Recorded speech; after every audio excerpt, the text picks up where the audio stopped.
Persona 3 is the first, third, fourth installment in the popular Persona franchise, and it shook the RPG genre down to its core by selling 3 copies in total, and only ever being re-released on the PSP, which, The game is about my edgy 3rd grade OC having a fever dream and shooting himself in the head a lot. Like, a lot. If I had a nickel for every time this dude and his wacky anime buddies off themselves, I could probably buy half of Australia. Although I guess, to be fair, I guess I could just, like, buy Australia with the money I have now. Couldn't be that expensive, right? So yeah, blue-haired anime boy is blasting some bangers, walking down the street when suddenly he gets teleported to Low Rule. He meets this little dude in a prisoner fit named Pharaohs, and he makes you sign a very vaguely worded contract. Our hero is now in debt to the people of the Dark World and must serve them under slave-like conditions for the rest of his life, if he ever hopes to make a dent in the crushing debt that he owes. It's at this point you realize that this game's story is just a commentary on the life of a student in America. Nah, just kidding, it just kinda goes along with it, and then he starts his new life at a school called, Goku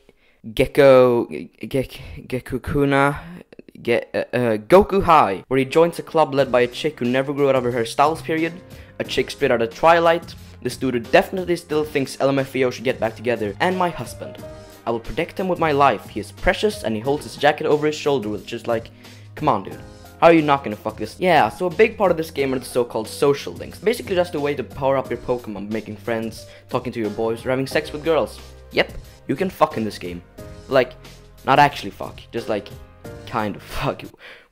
What is the script? Why did I write this? You can also have an online gamer girlfriend, and that's pretty sick. I don't see any other Persona games doing that. Ah, fuck! So yeah, Protag gets assaulted by some level 1 or JRPG enemies, at which point he naturally follows the first instinct anyone in his shoes would have had, by grabbing the nearest gun and shooting himself in the head.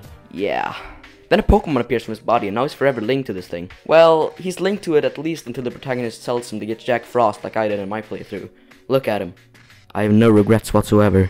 Okay, so like the vampire chick and her daddy explained that there's actually 24 hours in a day, but everyone just kind of skips the hour between midnight and 1 AM. Except for the people who have the power of Personas. Also, there's this place called the Velvet Room, which is like a never-ending elevator, my favorite. You know, in Persona 4 it's a nightclub, and in Persona 5 it's a prison, but Atlas just kind of went with the elevator for this one.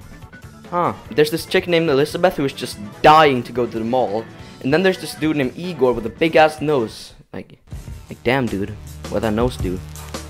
Where's that nose been? Where's it go?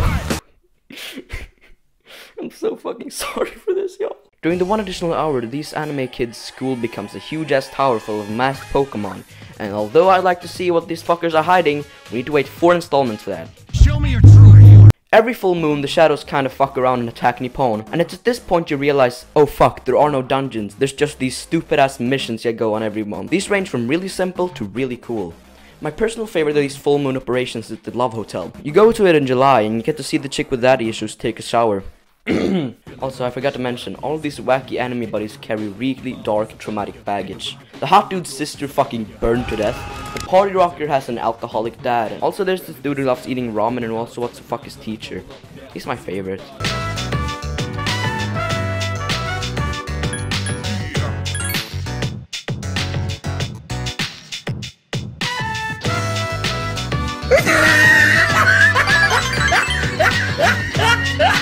This game gets a 0 out of 10. The censoring of the shower scene was just too much, man. Come on, Atlas. You cowards.